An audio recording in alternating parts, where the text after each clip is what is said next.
दिवाली पर महालक्ष्मी की पूजा करते हैं। कब करते हैं? अवली, दीपावली। दीप माने ज्ञान के दीपक, ये ज्ञान के दीपक। और इनकी जब अवली माने कतार, माना मालाएं तैयार होती है।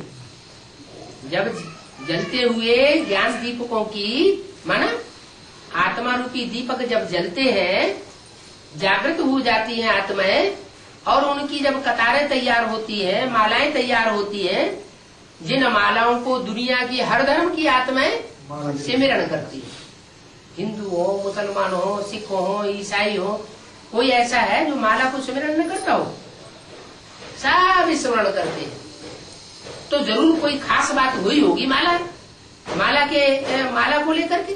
क्या बात हुई कि भगवान बाप जब आते हैं तो ये माला तैयार कराते हैं बच्चों। कैसे बच्चों की? जिनकी ये आत्मा रूपी दीपक जग जाता है। कैसे जगता है?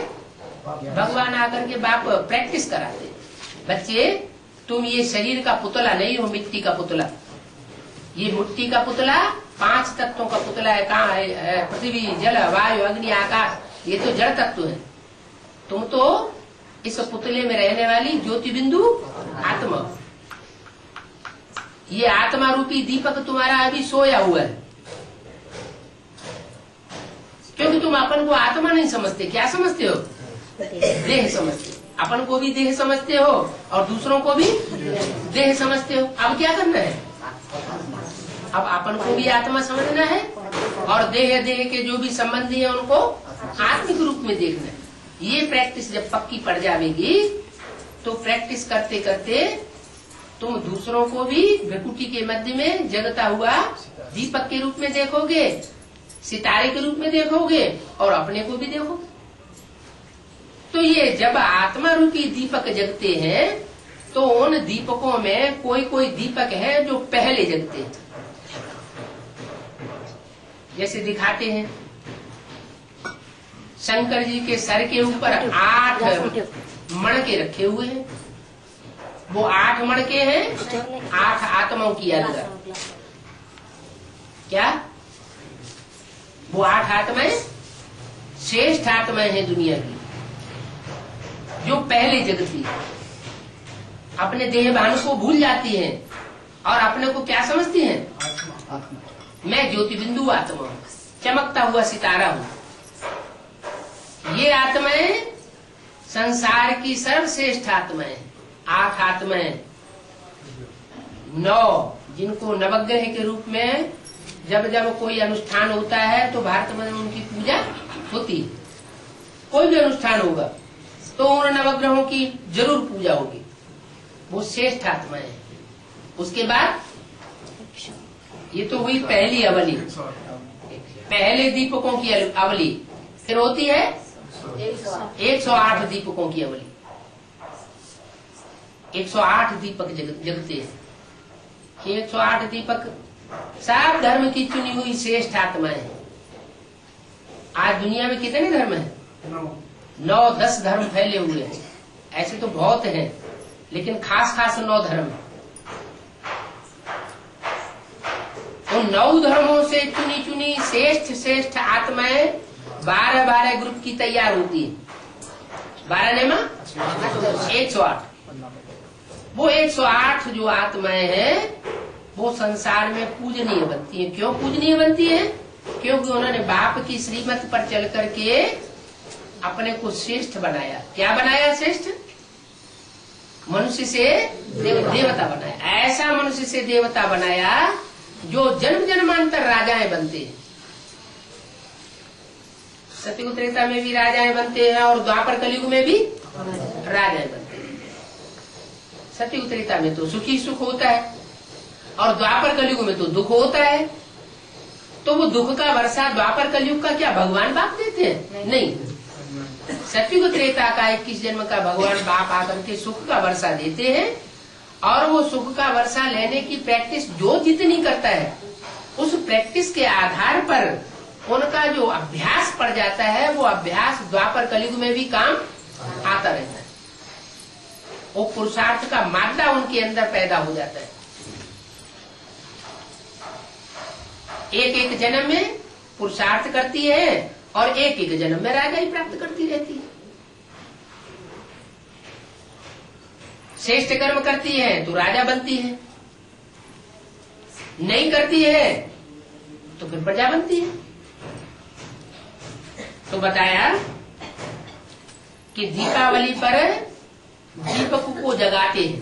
पहले कौन सा दीपक जगाया जाता है? धर्मराज का दिया जलाया जाता है। ये धर्मराज कौन है? धर्म का राजा। माने भगवान ने आकर के जो ज्ञान की धारणाएं सिखाई, उन ज्ञान की धारणाओं को सीखने में जो सबसे पहले आगे जाता है उसका नाम पड़ा धर्मराज। कहते हैं युधिष्ठिर धर्मराज थे। युधिष्ठिर माना जो इस युद्ध में स्थिर रहते। युद्ध में स्थिर कौन सा युद्ध? जो भगवान बाप आकर के युद्ध सिखाते हैं। कौन सा युद्ध सिखाते हैं? काम, क्रोध, लोभ, मोह, इन 5 विकारों के ऊपर विजय पाओ। ये हमारा युद्ध है। घर गृहस्थ में रहते हुए ये युद्ध हमको भगवान बाप आकर के सिखाते हैं। भगवान ने आकर के गृहस्थियों को युद्ध सिखाया, सन्यासियों को युद्ध नहीं सिखाया, क्योंकि वो तो कायर होते हैं। क्या करते हैं? घर बार छोड़ करके, पत्नी, बीवी, बाल बच्चों को अनाथ छोड़ करके भाग जाते हैं। तो भाग जाने वाले युद्ध कैसे करेंगे? तो भगवान आकर के सन्यासियों को राजाई का वर्षा नहीं देते। किसको देते हैं? बच्चों को देते हैं जो घरगृहस्थ में रहते हैं, घरगृहस्थ को प्यार करने वाले होते हैं। अपने घरगृहस्थ को जो छोड़ के भाग जाएगा वो सारी दुनिया की पालना कैसे करेगा? वसुधैव कुटुंबकम का नारा कैसे अपनावेगा कि सारी दुनिया हमारा कुटुंब है, परिवार है? वो तो जिम्मेवारी नहीं है। जो गैर जिम्मेवार है वो संसार का पालन नहीं कर सकता। तो बोला दीपावली पर महालक्ष्मी का आवाहन करते हैं। क्या? दीपकों की माला जगाते हैं तो क्या करते हैं? महालक्ष्मी का आवाहन करते हैं। इसका क्या मतलब हुआ? वास्तव में भगवान बाप जब आते हैं तो लक्ष्मी के रूप में पार्ट बजाने वाली 2 आत्माएं, एक जगदम्बा और एक लक्ष्मी, 2 आत्माओं का आवाहन किया जाता है। उन दोनों का जब आवाहन किया जाता है तो पहले पहले घर की सफाई की जाती है। क्या? बरसात होती है ना, बरसात के बाद होती है दीपावली। होती है कि नहीं? होती है। तो ये हमारी है ज्ञान बरसात। संगम युग में, संगम युग में भगवान बाप जब आते हैं तो ज्ञान की बरसात बरसाते हैं। ये ज्ञान वर्षा होती है। तो ज्यादा कीड़े मकोड़े सर्दी में होते हैं या गर्मी में होते हैं या बरसात में होते हैं? इनकी पैदाइश कब होती है? बरसात में। इन कीड़े मकोड़ों की भी ज्यादा पैदाइश होती है। तो घर घर में वो कीड़े मकोड़े, काकरोच वगैरह घुसे हुए होते हैं। तो लक्ष्मी का जब आह्वान करते हैं तो सबसे पहले घर की सफाई करते हैं। तो ये भी भगवान बाप आते हैं, ब्रह्मा के तन में आकर के ब्राह्मणों का परिवार बनाते हैं। उस ब्राह्मणों के परिवार में ढेर सारे कीड़े मकोड़े भी पैदा हो जाते हैं। क्या बात हो गई? अरे ब्राह्मण तो श्रेष्ठ गाए जाते हैं, कीड़े मकोड़े क्यों कह दिए? ब्राह्मण श्रेष्ठ गाए जाते हैं, लेकिन ब्राह्मणों में भी 2 प्रकार के ब्राह्मण हैं। एक ब्राह्मण है जो विश्वामित्र और वशिष्ठ जैसे श्रेष्ठ पुरुषार्थी ब्राह्मण गाए जाते हैं, और दूसरे ब्राह्मण है जो रावण, कुंभकर्ण, मेघनाथ जैसे ब्राह्मण भी गाए जाते हैं। तो ये सब कहाँ है? इस समय संगम में हम ब्राह्मणों की दुनिया में जो ब्रह्मा कुमारी ईश्वरी विश्वविद्यालय ब्राह्मणों की दुनिया गाई जाती है, उस दुनिया में सब है। अच्छे से अच्छे ब्राह्मण भी है और बुरे से बुरे ब्राह्मण भी है। तो उन कीड़ों मकोड़ों जैसे पार्ट बजाने वाले दुखदाई ब्राह्मणों को घर से क्या करना पड़ता है? झाड़ू लगा के निकालना पड़ता है। इसलिए बाबा ने बोला है कि अभी प्रकृति माता जो है वो दोनों हाथों में झाड़ू लेकर के तैयार खड़ी है। पहले क्या करेगी? घर की सफाई करेगी। घर परिवार होता है ना, तो घर परिवार में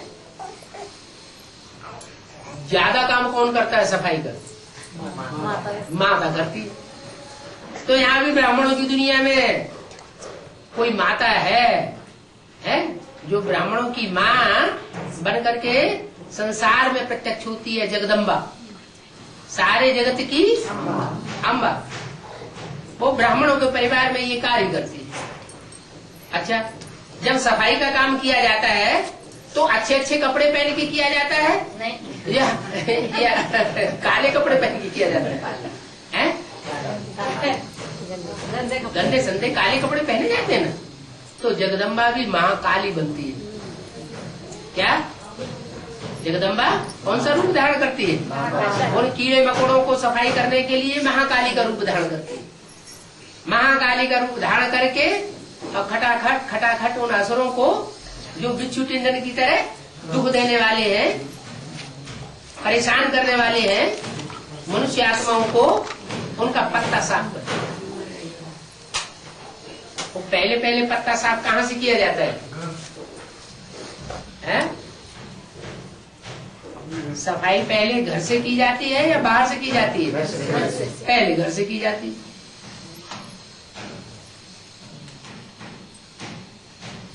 किला होता है ना, तो किले के दो परकोटे होते हैं। एक बाहर का परकोटा होता है, बाहर की दीवार, और एक किले की अंदर की दीवार होती है। तो सफाई कहाँ से शुरू होगी? अंदर के परकोटे से होगी या बाहर के परकोटे से शुरू होगी? अंदर से सफाई शुरू की जाती है। पहले घर के अंदर से कचरा निकाल के बाहर करो, फिर दुनिया से बाहर होगा। ऐसे ही यहाँ भी है। भगवान बाप जब आते हैं तो पहले इस सृष्टि की जो बीज रूप आत्माएं हैं, क्या भगवान अपने लिए क्या कहता है? अहम बीज प्रदप पिता, मैं बीज बोने वाला पिता हूँ। ज्ञान का बीज मैं बोता हूँ, और बाकी सारी दुनिया ज्ञान का बीज बोती है। अज्ञान माने भक्ति, अंधश्रद्धा। तो मैं पिता हूँ। पिता तो बीज है ना, तो जो पिता बीज है तो पिता के बच्चे कैसे होंगे? वो भी बीज होंगे।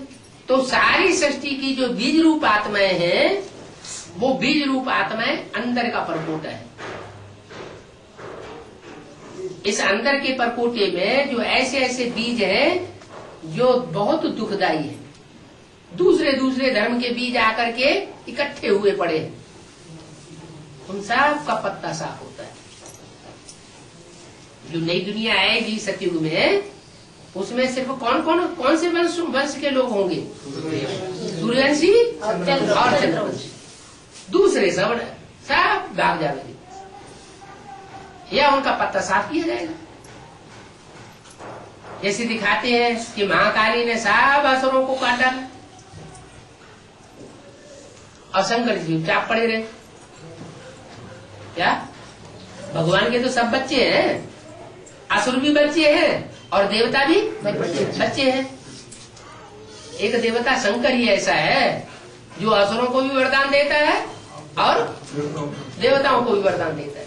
घर में परिवार में अच्छे बच्चे भी होते हैं और दुष्ट बच्चे भी होते हैं। तो ये भगवान का परिवार है, इसमें अच्छे से अच्छे भी हैं और बुरे से बुरे भी हैं। तो अब भगवान नई दुनिया स्थापन कर रहा है या पुरानी दुनिया स्थापन कर रहा है? नई दुनिया स्थापन कर रहा है। तो नई दुनिया में अच्छे ही अच्छे होने चाहिए कि बुरे भी होने चाहिए? अब तो सुख की दुनिया आने वाली है। भगवान सुख की दुनिया स्थापन करके जाता है। सुखदाता कहा जाता है, दुखदाता नहीं कहा जाता है। तो वो सुख की दुनिया स्थापन करने के लिए जरूरी है कि वो कचरा सब निकाल के बाहर किया जाए। अभी भगवान बाप आया हुआ है, वो माता के द्वारा सारा कचरा घर का सफाई करवाई देगा। कचरा साफ होगा तो शुद्ध श्रेष्ठ आत्मा, अच्छी चीजें, अच्छे व्यक्ति घर में रह जाएंगे और उन अच्छों के द्वारा फिर पालना शुरू होगी। तो बताया पहले दीपक कौन सा जलाया जाता है? धर्मराज। माने 500 करोड़ मनुष्य आत्माएं हैं, सब अज्ञान निद्रा में सोई पड़ी है। उन सोई पड़ी हुई आत्माओं में सबसे पहले ज्ञान का दीपक किसका जलता है? धर्मराज का। वो धर्मराज कोई और दूसरा नहीं है। जो रामकृष्ण की आत्माएं हैं वही धर्मराज के रूप में संसार में प्रत्यक्ष होती है। जो युद्ध में आज से लेकर के अंत तक स्थिर रहती है, युद्ध में स्थिर रहती है, इसलिए उनका नाम पड़ा है युद्ध में स्थिर रहने वाले युधिष्ठिर। तो ये बातें किसी को पता नहीं है कि लक्ष्मी नारायण किसका पार्ट है। लक्ष्मी है तो जरूर नारायण भी होता है, दोनों इकट्ठे हैं। नहीं तो लक्ष्मी को धन कहाँ से मिलेगा? दीपावली पर आह्वान करते हैं लक्ष्मी का, नारायण का आह्वान क्यों नहीं करते हैं? नारायण का क्यों नहीं करते? अरे लक्ष्मी नारायण दोनों का राज्य था कि अकेली लक्ष्मी का राज्य था? सतयुग में तो लक्ष्मी नारायण दोनों का राज्य था, फिर लक्ष्मी का आह्वान क्यों करते? हाँ, क्योंकि लक्ष्मी नारायण जो है वो ज्ञान तो उसमें बहुत होता है। उसका नाम ही है नारायण। आयन माना घर, नार माना ज्ञान। ज्ञान जल का घर है। क्या? ज्ञान जल का आगार है, घर है। वो तो है, लेकिन सारी दुनिया को ज्ञान दे नहीं पाता। सारी दुनिया ज्ञान से जगती नहीं है। कब तक? जब तक लक्ष्मी ना आए। लक्ष्मी आती है तो सबको ज्ञान धन बांटते है। जगत पिता धन कमाता भी बहुत है, लेकिन धन बांटना नहीं हो पाता। जगत पिता के साथ जगदम्बा भी है।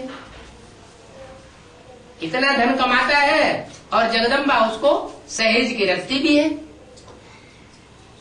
ज्ञान कलश को जगदम्बा बहन करके रखती है, लेकिन बांट नहीं पाती। क्यों नहीं बांट पाती? कारण क्या है कि जगत पिता और जगदम्बा नहीं बांट पाते, लक्ष्मी आकर के बांटने के निमित्त बनती है। क्यों? बोलो भाई। धारण करती है। धारण करती है। हाँ, क्योंकि उसमें धारणा शक्ति ज्यादा है। जो जितना ही अपवित्र होता है जन्म जन्मांतर का, उसमें धारणा शक्ति कम रह जाती है। और जो जन्म जन्मांतर का जितना ज्यादा पवित्र आत्मा होती है, पवित्र कर्म करने वाली होती है, उसमें उतनी धारणा शक्ति ज्यादा होती है। तो ये जो लक्ष्मी है वो विजय माला की मुखिया है। विजय माला बाद में निकलती है, रुद्रमाला के मणके बीज रूप आत्माएं वो पहले तैयार होते हैं। तो वो बीज रूप आत्माएं राजाओं की माला है। क्या? जो रुद्रमाला है वो राजाओं की माला। उस रुद्रमाला में जो सबसे ऊपर के मणके हैं वो है जगत पिता और जगदम्बा। वो जन्म जन्मांतर के बनने वाले राजा हैं। तो भारत के राजाओं में इम्प्योरिटी रही कलयुग के अंत में आकर के, या पवित्रता को उन्होंने धारण किया? विदेशियों के संग के रंग में आ गए। विदेशी लोग अनेक शादियां रचाते हैं, अनेक तलाक देते हैं, तो उन्होंने भी क्या किया? अनेक शादियां रचाना शुरू कर दिया। तो उनमें अनेक जन्म की इम्प्योरिटी भरी हुई है रुद्रमाला की मणकों में।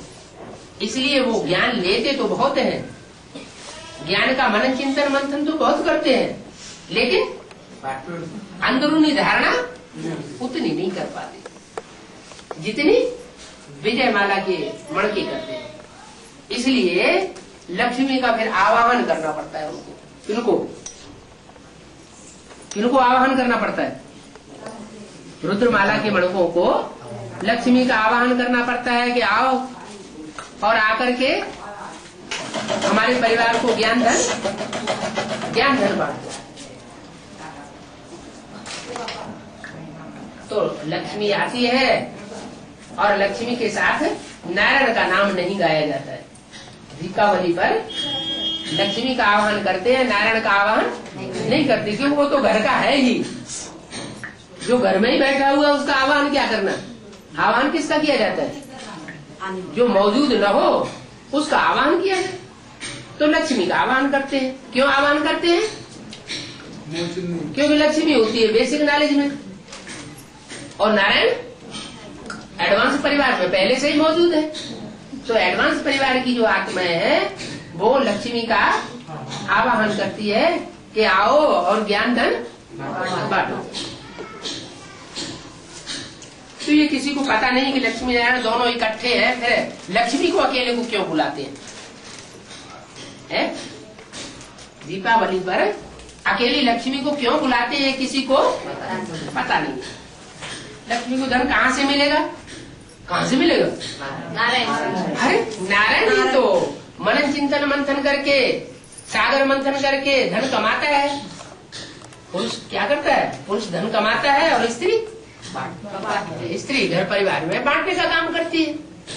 तो लक्ष्मी जो है वो बांटने का काम करती है। आता उसके पास धन कहाँ से है? नारायण से ही। कमाई तो पुरुष करता है ना, स्त्री को देने वाला पुरुष होता है। स्त्री को धन कमा के कौन देता है? पुरुष देता है।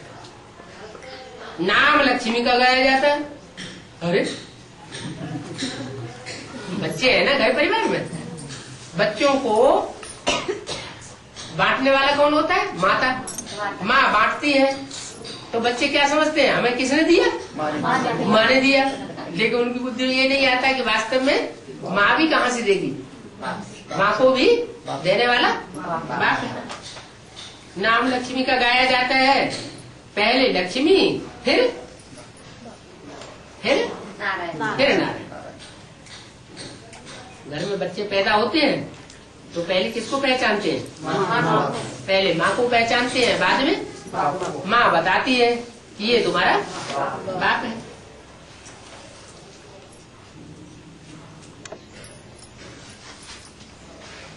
तो बड़ा पदमान मर्तबा किसका माना जाता है? राजमाता का पदमान मर्तबा माना जाता है बड़ा। लेकिन राज गद्दी पे कौन बैठती है? राजा के साथ राजलक्ष्मी बैठती है। तो वो समझते हैं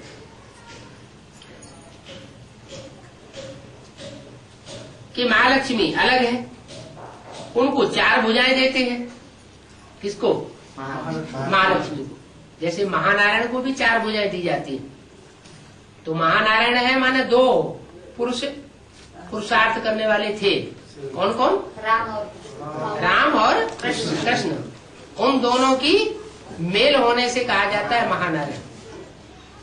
और दो माताएं हैं जिनको इकट्ठा किया जाता है, जिनके स्वभाव संस्कार मिलकर के एक बनते हैं, तो कहा जाता है महालक्ष्मी।